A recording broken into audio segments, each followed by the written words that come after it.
En Guinée, les bureaux de vote ont ouvert ce dimanche pour le référendum constitutionnel et les législatives, scrutin sous haute tension boycotté par l'opposition qui a été perturbé à Conakry dans certains bureaux. L'épidémie du coronavirus continue d'avancer en Afrique malgré les mesures prises par les pays du continent. Certains pays comme le Rwanda ont durci ces mesures depuis hier samedi. On en parle dans cette édition. Et puis au Cameroun, les rues sont toujours bondées malgré les mesures du gouvernement pour endiguer l'épidémie de Covid-19. L'hôpital de Douala se tient prêt à y faire face. Reportage à suivre dans ce JT.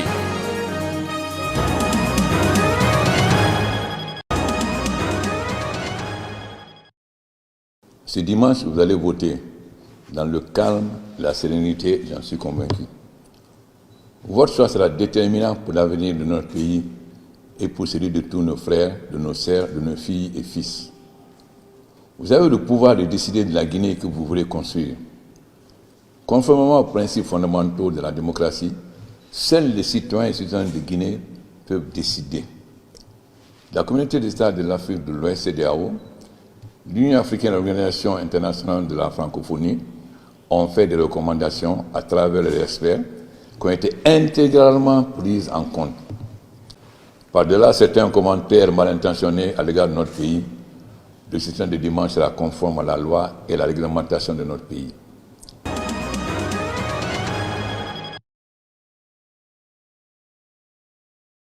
Ce vendredi matin, vers 9h, heure locale, plusieurs coups de feu ont retenti dans le camp militaire Alpha Yaya Diallo en banlieue de la capitale. Des sources évoquent le bataillon spécial de Conakry. Immédiatement, des renforts ont quitté le camp Samori Touré de Kaloum. Des armes lourdes et des éléments de la garde présidentielle ont été déployés aux entrées du centre-ville. Autour du camp, les tirs ont cessé rapidement. Dans un communiqué, le ministre de la Défense a indiqué que les forces déployées sur les lieux ont procédé à l'arrestation de 2 assaillants. Tout en invitant la population au calme, il a également affirmé que la situation est sous contrôle et que des enquêtes sont ouvertes.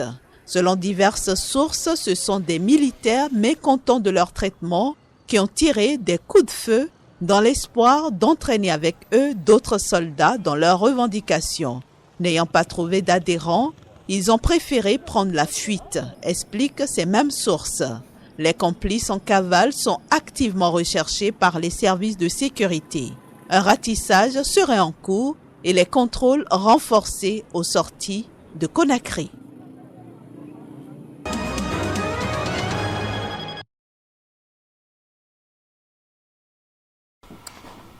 Le ministère de la Santé voudrait informer le public que l'Ouganda a confirmé son premier cas de coronavirus Covid-19. Le cas confirmé est un homme de 36 ans qui est arrivé de Dubaï ce matin, samedi 21 mars, à 2h du matin, à bord d'un avion d'Ethiopian Airlines.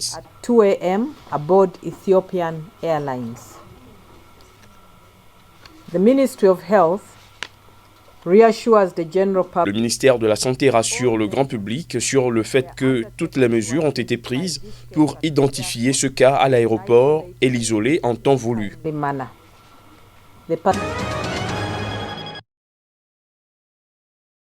6 décès ont été enregistrés jusqu'à présent en Afrique subsaharienne. 3 au Burkina Faso, 1 au Gabon, 1 sur l'île Maurice et 1 en République démocratique du Congo. Et malgré les interdictions de rassemblement, les fermetures d'écoles, de bars, de restaurants, les restrictions dans les transports aériens notamment, dans de nombreux pays africains, l'épidémie continue d'avancer. Plus de 500 contaminations avaient été rapportées au 20 mars en Afrique subsaharienne selon les autorités des divers pays, dont 200 en Afrique du Sud. Avec 17 personnes infectées par le virus, le Rwanda a franchi samedi un pas supplémentaire dans la lutte contre l'épidémie. Désormais, tous les déplacements non essentiels et les visites hors du domicile y sont interdits, à l'exception des sorties pour s'approvisionner, pour se faire soigner ou se rendre à la banque. Ce choix draconien est assorti de la fermeture de toutes les frontières du pays. Au Burkina Faso, un couvre-feu a par ailleurs été instauré entre 19h et 5h du matin. Le Nigeria a fortement durci samedi ses mesures de protection face à la pandémie en imposant notamment la fermeture partielle de lieux publics et de 2 aéroports internationaux. Le gouvernement du Sénégal, où près de 60 cas ont été répertoriés, s'est également voulu fermer samedi, écartant toute tolérance face aux contrevenants aux règles dont l'interdiction des rassemblements.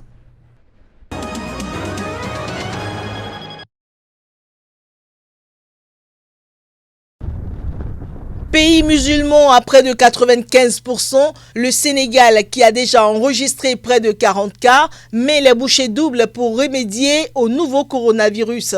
Plusieurs mesures ont été prises pour protéger les populations. Les autorités ont fini par annoncer la fermeture des mosquées de Dakar et de sa région vendredi et jusqu'à nouvel ordre. L'une des plus vastes mosquées d'Afrique de l'Ouest est donc restée fermée à Dakar vendredi, jour de grande prière hebdomadaire à cause du coronavirus. Cette décision ultra sensible posait la question de la réaction des leaders religieux, à commencer par les chefs des puissantes confréries qui jouent un rôle primordial dans la société sénégalaise. La confrérie des Mourides, réputée jalouse de son indépendance, s'est finalement conformée à la décision du pouvoir politique. Une consigne contraire aurait constitué un acte de défi. Inauguré en septembre 2019, le lieu de culte géant peut accueillir 30 000 fidèles sous sa coupole dorée, dans ses salles de prière et sur son esplanade. Il matérialise l'influence historiquement exercée au Sénégal par les Mourides et les autres confréries musulmanes.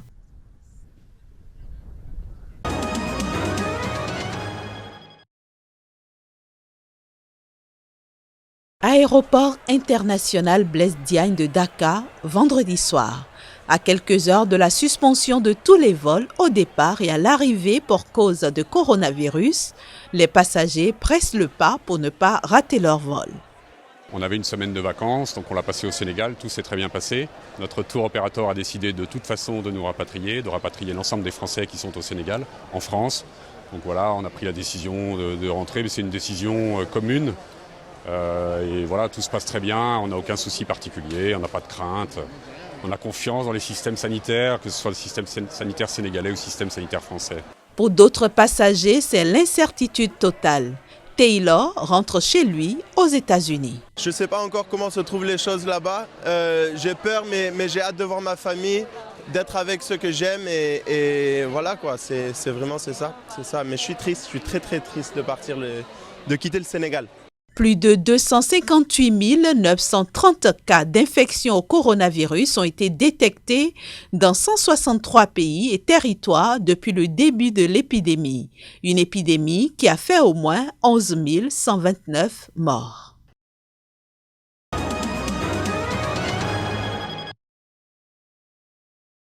Malgré la menace de la propagation du coronavirus, la vie suit son cours normal au Cameroun. Ici à Douala, on semble faire fi des mesures de précaution imposées par les autorités. On a bien l'impression que ces mesures n'ont pas associé ou n'ont pas pris en compte le caractère spécifique du Cameroun. Mais on a exactement répliqué ce que d'autres nations ont eu à prendre comme mesure. Contrairement à ces nations-là ou à ces pays qui ont des moyens coercitifs pour faire évoluer et faire respecter les mesures prises par le gouvernement. Face à cette situation, certaines voix appellent les autorités du pays à plus de fermeté. Ceux qui sont têtus, il faut que le gouvernement prenne une mesure très sévère par rapport à ces gens. Du côté des fabricants des gels hydroalcooliques, on tourne à plein régime. L'essentiel de la production y est désormais dédié. Nous avons été amenés à arrêter toutes nos chaînes pour ne faire que cela. Parce qu'en plus, nous avons été interpellés par les pouvoirs publics qui se demandent si nous sommes capables de faire face à la demande. La pandémie du coronavirus ne cesse de se propager au Cameroun depuis quelques semaines. De nombreux cas de contamination ont été signalés.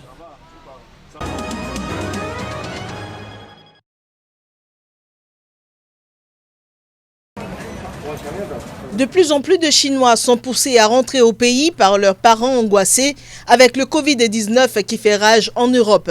Avions ordinaires, jets privés, tous les moyens sont mis à contribution pour le retour au bercail des membres de la famille. En Chine, où l'épidémie est endiguée, les autorités ont annoncé jeudi 0 nouveau cas d'origine locale.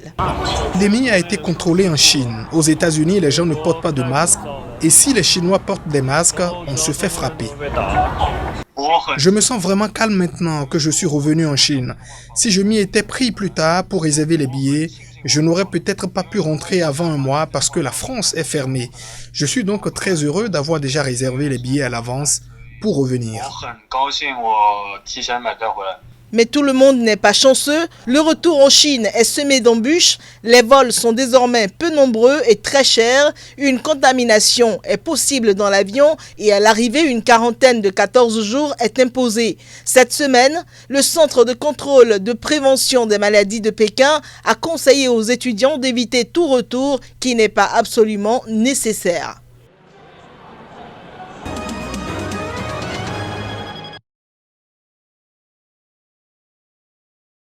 En début de semaine, des affrontements entre les armées régulières du Congo et de la Zambie ont coûté la vie à au moins 2 militaires. Il s'agit d'un Congolais et d'un Zambien tués à la frontière des deux pays qui entretiennent pourtant des relations diplomatiques normales.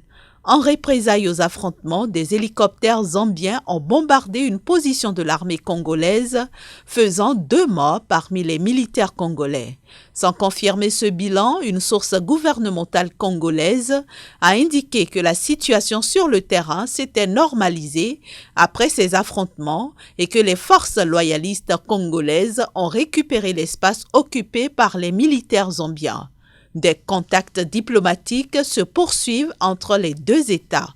La ministre congolaise des Affaires étrangères Marie Tumba Nzeza a effectué jeudi une visite éclair à Lusaka pour préparer une réunion mixte entre les gouvernements des deux pays membres de la communauté des États d'Afrique australe SADC.